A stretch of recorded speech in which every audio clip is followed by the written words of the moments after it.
Our last speaker or responder is Ben Brubeck. Ben is the Government Affairs Director at the National Office of Associated Builders and Contractors in Washington, D.C. He's done a lot of work on state and federal labor and procurement issues affecting the construction industry, and he's got experience looking at the Davis-Bacon Act, which Julia mentioned as part of the prevailing wage issue, and also project labor agreements. Ben? And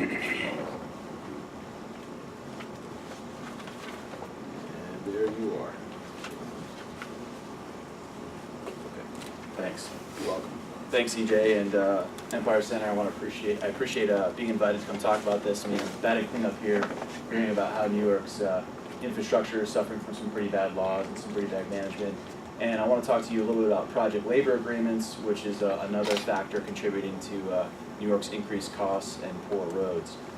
First, just a little bit about ABC. We're a construction trade association representing about 21,000 member companies across the country. We have about 70 chapters in all the states, and Josh Reep is our Empire State Chapter Government Affairs Director, and we work closely with him. Most of our members are merit shop firms or non-union firms. We do have some unionized contractors, but the perspective I'm giving today is from the non-union merit shop contractor perspective, although we do have a number of unionized contractors and even union members that are opposed to PLAs.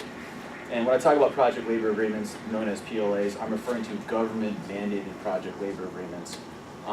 There's a difference between project labor agreements that are voluntarily entered into by firms and PLAs that are actually mandated by government.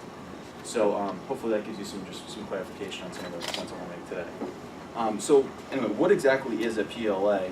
It's a contract. What it is, it's a master collective bargaining agreement that actually governs one specific project or a series of projects. And what it is basically it's a master collective bargaining agreement. It's a contract. It can say just about anything. But there's typically a template that's followed.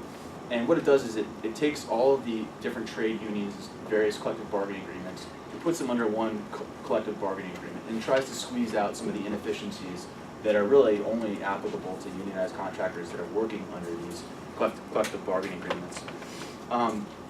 They typically require construction contracts to be awarded only to contractors and subcontractors who agree to recognize the unions as representatives of their employees on that job, use the union hiring hall to obtain workers, obey the union's restrictive work rules, job classifications, and arbitration procedures. They can only obtain apprentices from union hiring halls or through state or federal approved apprenticeship programs, and they have to pay their employee fringe benefits into union programs, even if they have their existing programs, and they force their employees to pay union dues or join a union for the life of a project. So the way this works is a government agency, such as let's say it's the New York School Authority, or let's say it's New York State Department of Transportation, will require a project labor agreement in the bid specifications of a project.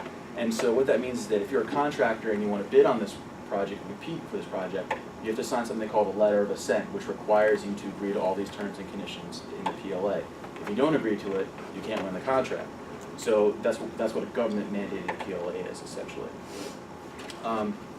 Non-union contractors and subcontractors are typically required to follow the PLA, but they don't negotiate the PLA at all. The PLA is negotiated by the unions and by the owner in some cases. So they're left with this agreement that essentially dictates how they run a project, but they've had no say in the process of negotiation, which doesn't make sense. No one would run a business that way, where you enter into a contract and you haven't negotiated. But that's what happens when you have government-mandated PLAs.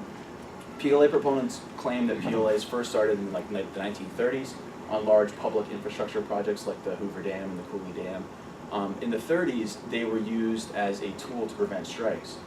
When the labor unions would strike on these large, important projects, what would happen is there was no alternative. There were no non-union laborers or firms that could come do the work.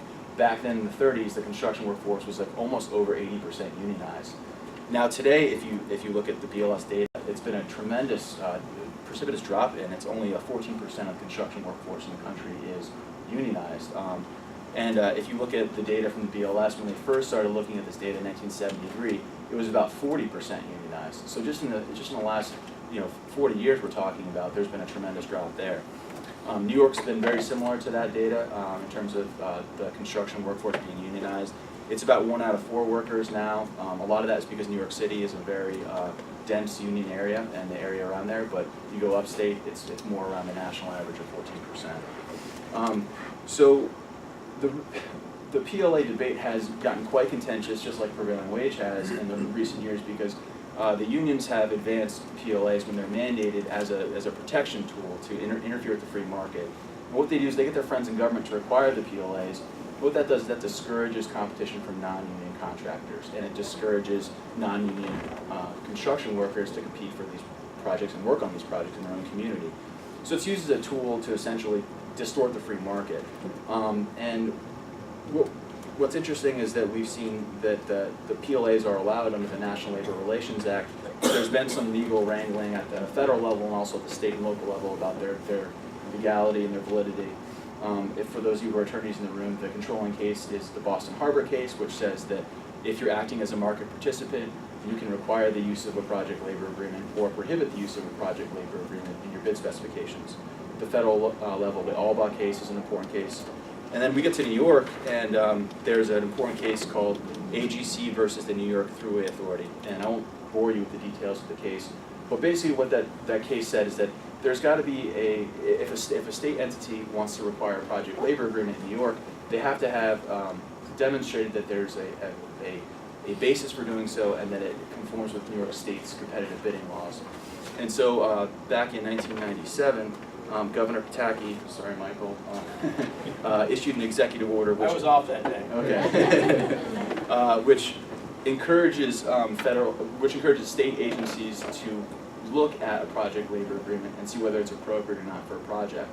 And so what that has done is this has sort of created this interesting, I guess, cottage industry of consulting groups that go out and look at a project and recommend a PLA on a project. And I don't think I've even seen one study that's ever not recommended a PLA. So you know it's sort of a rigged system. And these companies will go and they'll get money and contracts to administer the PLA during the life of the project, and oftentimes their clients are unionized contractors and union interests. So they're actually getting a lot of money on the back end of these deals to recommend a PLA. So what we're seeing is obviously more PLAs in New York State.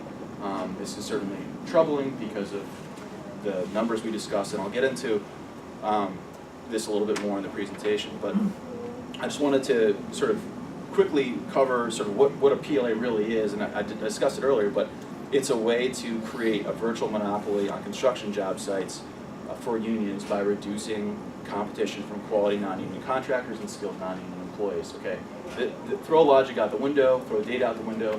This is a political problem. It's not a construction problem. This is something that is a result of politicians dependent on unionized campaign contributions and the health of unions, and that's why this is a problem in New York State. You know, the other side has some interesting arguments in support of PLAs. They say, hey, look, PLAs don't reduce competition. Anyone can enter into a PLA. Anyone can bid on a PLA project. They're partially true, but the reality is that typical provisions in PLAs, which I'll blow through here real quickly, discourages competition. And you'll see that the terms of PLAs increase costs for them. They can't use their own workforce. There's all kinds of barriers that a PLA erects for non-union contractors. For the sake of time, I'm just going to blow through these real quickly, but I think one of the most interesting things that I hear about is that a contractor can't use their own employees on most PLAs. In some PLAs, they can use some of their own employees, but it's usually a token amount, maybe 10%. So for every one unionized, or for every non-union worker they can use, they have to use 9 union workers. So it's a very small number. I mean, I always say, like, imagine if the New York Knicks or the New York Giants had to use, you know, their competitors' players for one game. I mean, yeah, they know how to play the game, but they don't know the plays. They don't know how to do all the sequencing, all the important construction things that happen on a job site. So really, this increases risk and increases cost for contractors. If you are a non-union worker and you're able to work on a PLA project, you have to go and be dispatched back to your current employer through union hiring halls. And this is very problematic because basically it's an interference of your existing employee-employer relationship.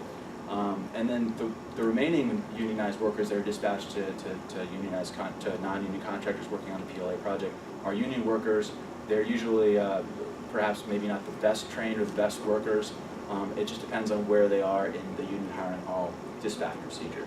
So it basically, increases their costs and risks. They don't know how they can complete the project. They don't know the skill and the quality of labor they're getting. Workers typically have to pay union dues, and one of the things that we always find that's very interesting is that any non-union workers have to pay their pension and benefit funds into union pension programs, and they will never receive any of that fringe benefit that they've earned during the life of the project unless they join a union and become union members, become vested in these programs. So it's a huge windfall for the unionized pension and benefit programs because they don't have to pay those benefits out on the back end. It's just a slush fund essentially for them. So all of these things turn into a huge, huge barrier for non-union contractors to compete for these contracts. And so how does that PLA mandate impact the pool of qualified bidders? Well, we talked about the construction workforce in the United States as well as in New York. Basically 2 out of 10, maybe 1 out of 4 belong to a union in New York State. And when you have all of that workforce not able to work on a project, and then you have all of the employers of that workforce not able to work on the project, you're obviously going to get less competition and a smaller pool of bidders. So this is a table from a study that actually investigated the bid price competition measured through pre-bid project estimates, actual bid prices, and the number of bidders. What it found is that basically agencies like the State Department of Transportation should shoot for about 4 to 5 bidders.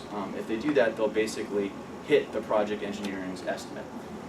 But if they get 3 to 4 more bidders, they're looking at a price reduction about 12 to 13 points below the actual estimate. And the flip side of this, of course, is if they get 1 or 2 bids, they're probably going to get prices that are about 11% to 15% more than their project estimates. So the moral of the story is try to get 4 to 5 bidders and hopefully get some more because otherwise you're leaving some savings on the table. So we talked about sort of the 3 ways that PLAs increase costs a little bit. The competitive cost, which means reduced competition increases costs. Your labor costs, which we talk about, and the compliance costs. And basically, that's hiring attorneys to figure out these labor agreements, to maybe negotiating these labor agreements for one project, and then of course complying with the PLA. We hear a lot of instances of non-union firms working on a PLA project, and they paid a worker the wrong rate under the prevailing wage law, or they've basically been using the wrong worker from the wrong union hall and not following the right work rules. So all 3 of those things increase costs. And there's been some research on that which demonstrates that PLAs increase the cost of construction between 12% and 18% on average. And these are on actual school projects because there's been a large and robust data set on that. It's not on highways. There isn't a lot of research on that. But the research was done in 3 separate studies in Massachusetts, Connecticut, and New York, as well as a 4th study in California. And then New Jersey State has also done some research on this as well. And these studies are all available at thetruthaboutplas.com. But what's interesting is they found a statistically significant link between the presence of a PLA requirement and increased costs. And they use this through regression analysis. The other side has been unable to decouple those 2 factors. So when they say that PLAs reduce costs and create quality, there really isn't much to that at all. So when you think about PLAs, you really have to think about, okay, well, what are the results of PLAs in our community? It means poor quality roads, you've got the pothole here, you've got bridges crumbling here, and then this means fewer jobs for the construction industry, which had unemployment at 27% in 2010, and it's still very high in a lot of areas around the country. And then of course you've got less roads being built. So there's certainly an argument to increasing competition, eliminating PLA requirements, and getting the construction industry back and working again. The research on PLAs has been pretty much limited to school construction just because of the data set available there. We've got a lot of anecdotal evidence of projects bid with and without PLAs. And in all those instances that we found that PLAs have reduced the number of competitors and increased costs. And one of the sort of semi-related examples here is those of you who might be familiar with the New York State Department of Transportation's Route 17 Exit 122 PLA controversy. This is an ABC member and an AGC member, and they were going to bid on a project in Orange County, and it was a highway project. And basically, about 11 days before bids were due, the state DOT decided to require a PLA. And they did this through the justification of one of these PLA consultant studies. And the firm, Lancaster Development, said, hey, we're going to submit a bid, but it's not going to be subject to a PLA, just so you can see what the cost difference is. So they did, and it was $4.5 million less than the $72.5 million bid that was accepted eventually, which was subject to a project labor agreement. So that right there, we've got a real-world example of the cost difference between a PLA and a non-PLA bid. So it's 4.5 million, 6.2%, not as big as the 12 to 18% spread we've heard before. But again, you know, the PLA increase will depend on the project and where it is in the location and a variety of other factors. So you know, it's that number 12 to 18% certainly varies from project to project. Obviously, the unions have a well-honed, I guess, messaging in terms of how much, you know, why PLAs are beneficial. They claim it helps local workers, but I always say that it hurts local workers and hurts local contractors. If 3 out of 4 construction workers in New York are non-union, how could it possibly help the local workforce when basically unions are getting all the work? And so people ask, well, you know, why are PLAs used? And I talk about how it's a political issue, but this is sort of the cycle. If you can see it, the cycle of how PLAs work.